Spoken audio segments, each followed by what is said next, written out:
Life in Sayre Hall was short-lived, however. Christianity had played an increasingly important part in Mabel Tolkien's life since her husband's death, and she soon after decided to become part of the Roman Catholic Church and attend St. Anne's.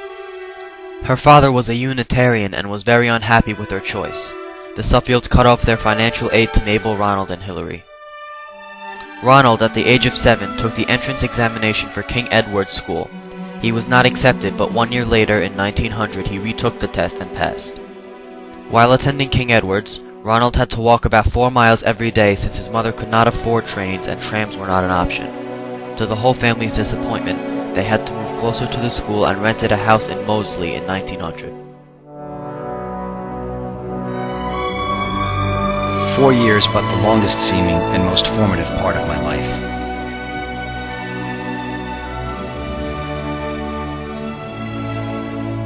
Ronald continued his education at King Edward's for a short time before switching to the grammar school of St. Philip in 1902. However, Ronald outpaced the students there and returned to homeschooling. In 1903, he received a scholarship to King Edward's and returned there. He was further educated with the knowledge of the Greek language and English literature. Perhaps ironically, Tolkien was not a fan of Shakespeare.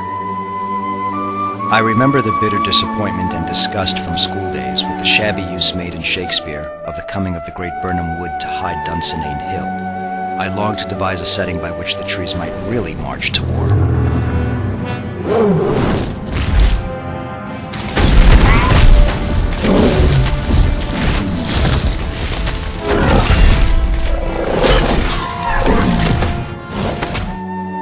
Unfortunately, 1904 began with Hilary and Ronald becoming ill. This proved to be too much for Mabel to tend to on her own, and by April of 1904 she was diagnosed with diabetes. Her condition steadily worsened, unnoticed by her sons. On November 14, 1904, Mabel Tolkien died. My own dear mother was a martyr indeed, and it is not to everybody that God grants so easy a way to his great gifts as he did to Hilary and myself, giving us a mother who killed herself with labor and trouble to ensure us keeping the faith.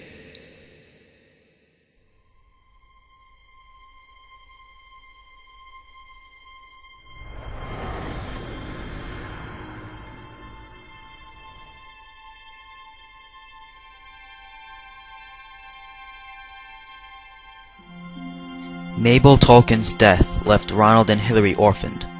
There was one family member who was available to take care of the boys, Beatrice Suffield.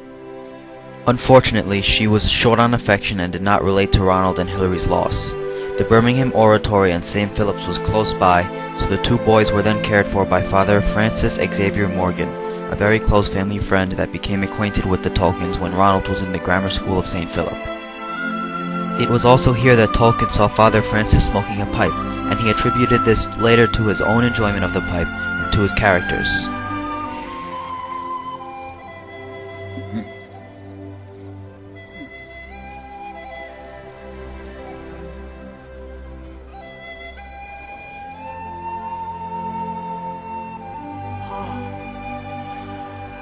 Gandalf, my old friend, this will be a night to remember.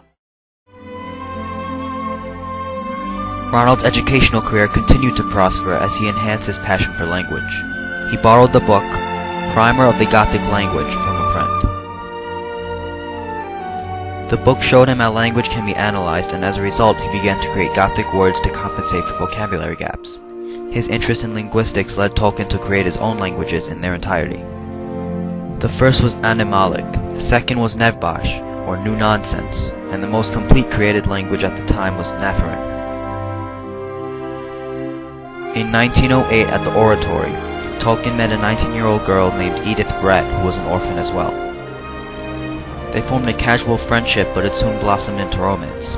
Father Francis, however, disapproved of Edith because he thought she was too old and a distraction for Tolkien and his work.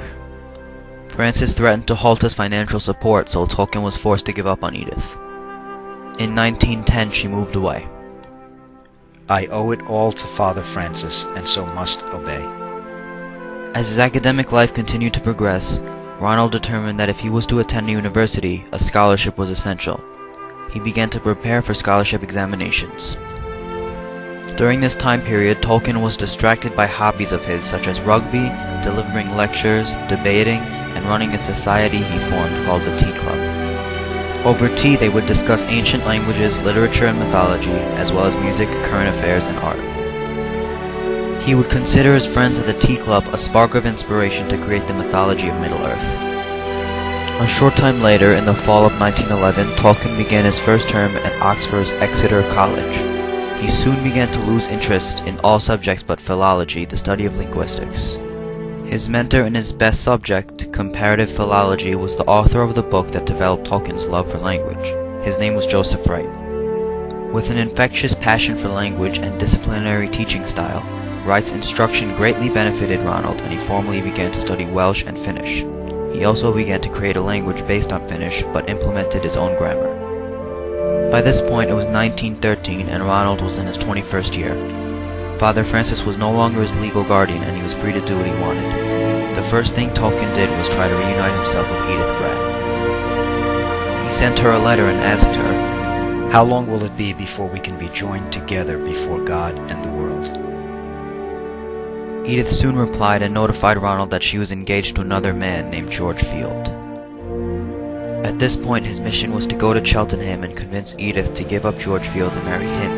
On January 8, 1913, he made that trip and talked to Edith.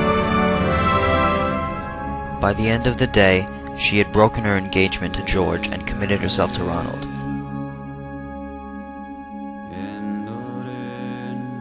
By 1914, Europe was engaging in World War I, while Tolkien did not enlist and continued his education. The following year was Tolkien's final year at Oxford. He enlisted in the Lancaster Fusiliers, a regiment drilling in Oxford.